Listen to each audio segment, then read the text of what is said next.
गोप शब्द बा जदुवंश शब्द एक पवित्र शब्द से शब्द को गोटे श्लोक रही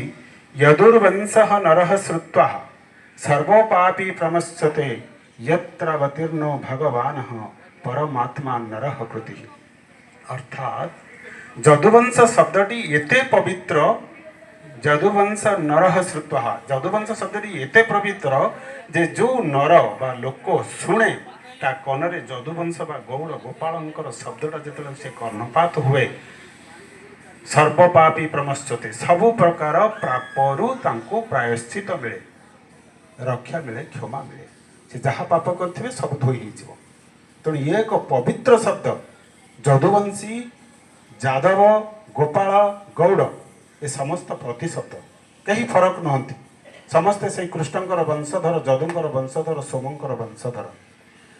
तेणु ये पवित्र शब्द इते पवित्र जे से भगवान श्रीकृष्ण नर रूपरे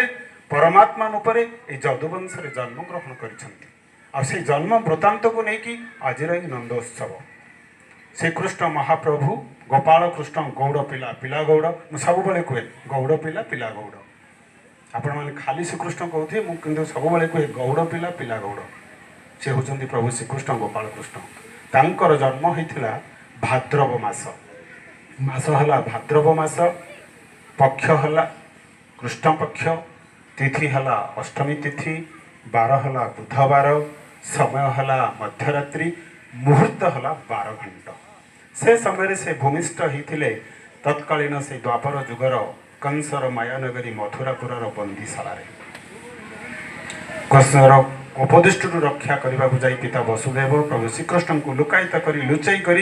जमुना नदी पार करी गौड़ राजा नंद राजा राजनगर में यशोदांकर कोल छाड़ी आसते सेठारे प्रभु श्रीकृष्ण लालित पालित हेले गोपी गोपाल निष्काम प्रेम से प्रेम कौन कामना नथिला आशा नथिला गोपी गोपाल गौड़ माने प्रभु श्रीकृष्ण को असीम प्रेम दौले प्रेममयी राधा मध्य प्रेमर कौन पटांतर नथिला से गोपी गोपाल गौड़ सांगरे से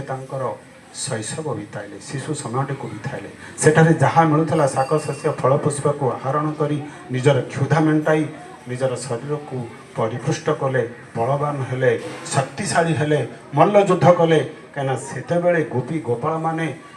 मल्लयुद्ध में पारंगम थे भितर अग्रणी थे प्रभु श्रीकृष्ण सेठारे से किशोरावस्था अतिवाहित कले तापर जितेबले 11-12 वर्ष हो जाता से 3 दिन को कंट कर